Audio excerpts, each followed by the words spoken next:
Welcome to today's explainer. If you are completely tired of stumbling over your words just trying to describe a simple morning routine in Spanish, well, you are in exactly the right place. Today, we're diving right into page 52 of our manual to completely demystify two major, and I mean absolutely crucial, roadblocks for native English speakers: adverbs of frequency and irregular present tense verbs. We're going to break down the syntax, analyze the patterns, and honestly, get you speaking about your day with absolute clarity. Let's get right into it. But first, I really want you to think about how you currently translate your daily habits into Spanish in your head. When someone asks you, hey, how often do you do that? How often you eat, how often you sleep, go to the gym, whatever. Do you feel a little bit of friction? Do you find yourself just kind of pausing, trying to figure out exactly where to stick words like always or never in your sentence? Well, if so, you are definitely not alone. This is such a natural roadblock. And as we'll see today, the problem isn't actually Spanish. Nope. The problem is that English has trained our brains to do these crazy linguistic gymnastics for absolutely no good reason. So let's start off by looking at our toolkit for time. The manual lays out this incredibly useful spectrum of frequency adverbs, basically guiding us from a 0% probability all the way up to absolute certainty. Starting at the absolute zero of our spectrum, we have nunca, never. Moving slightly up for things you might do, say once in a blue moon, we hit casi nunca, or almost never. Right in the middle, sitting at a 50-50 coin toss, we have a veces, meaning sometimes. Ramping up the consistency, we find frecuentemente, which is, you guessed it, frequently. And finally, hitting that 100% ironclad guarantee, we have siempre, always.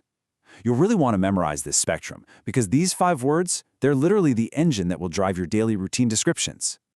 All right, now let's talk about the classic translation trap. In English, our adverb placement constantly jumps around depending on the type of verb we use. It's so confusing. When we use a standard action verb, the adverb comes right before it, right? Like, I never eat. But the moment we use the verb to be, the rule completely flips. The adverb suddenly jumps after the verb, like in, I am never sick. Because our native language is so completely illogical here, we instinctively try to apply the same confusing mental gymnastics when we speak Spanish. We end up second-guessing where the word nunca or siempre should actually go. But guys, here's the real aha moment. Spanish is just beautifully consistent. Take an action verb like yo siempre la extraño. I always miss her. Notice where siempre is. It's safely hugging the subject yo and sits right before the verb. Now, what about a state of being? Well, in English, the rules flip, but in Spanish, using estar or ser, the placement stays completely locked in. Yo nunca estoy enfermo. I am never sick. Or using the verb ser, él siempre es amable. He's always kind. The adverb reliably sits right before the verb. So, whether it's an action or a state of being, Spanish just doesn't play games with adverb placement. It's so much easier. Okay, so we've mastered when you do things. Now we actually need to talk about what you do. And to do that, we have to tackle irregular present tense verbs. But honestly, I don't want you to think of them as irregular. That just sounds like they're broken, right? Instead, think of them as dynamic, memorable, shapeshifters. Yeah, they're stem-changing verbs. What that means is that while the ending of the verb conjugates totally normally, the root vowel, right smack in the middle of the word, transforms. It literally shifts its shape when you conjugate it. To make this incredibly easy to digest, page 52 of our manual categorizes these shapeshifters into 3 distinct visual buckets. Our first bucket contains verbs where the root vowel e shifts to ie. This includes your essential daily routine verbs like despertarse, which is to wake up, or comenzar, to begin. Our second bucket is where the root o, or occasionally u, expands into ue. Here you'll find words like almorzar, to have lunch, or volver, to return. And finally, our third bucket is where the root e simply shifts to I. This is home to verbs like repetir, to repeat, and vestirse, to get dressed. Let's actually zoom in and see exactly how this looks in action. Let's start with the E to IE shift. Say you want to talk about waking up in the morning, right? You'd use the infinitive verb despertarse. Notice that E right in the middle?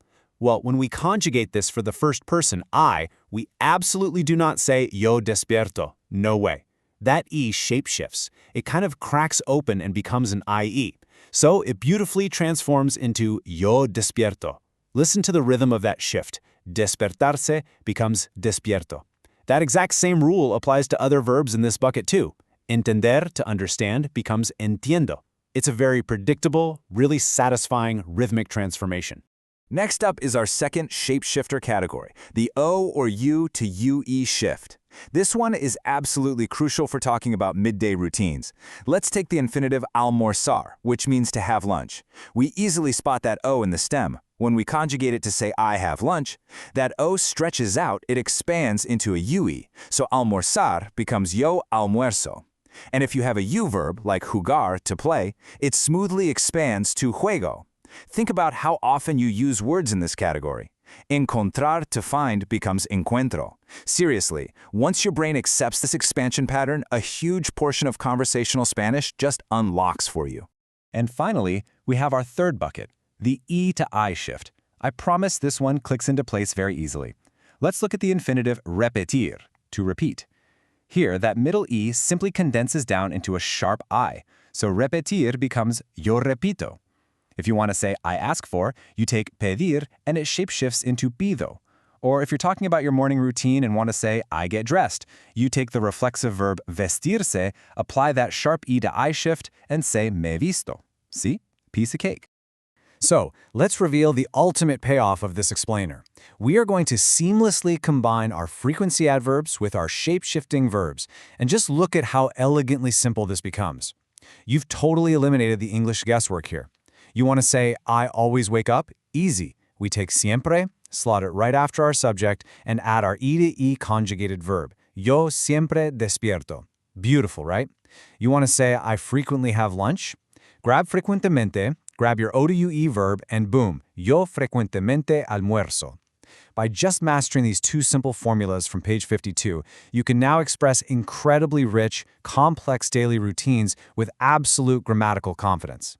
As we wrap up today's explainer, I want to leave you with a quick challenge. You now have the syntax, you have the adverbs from 0 to 100%, and you know exactly how to wield those 3 buckets of shape-shifting verbs. So, what shape-shifting habit will you explain in Spanish today?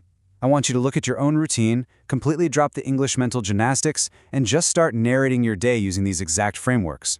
Keep practicing, stay focused, and really enjoy using your new Spanish syntax skills. You've got this.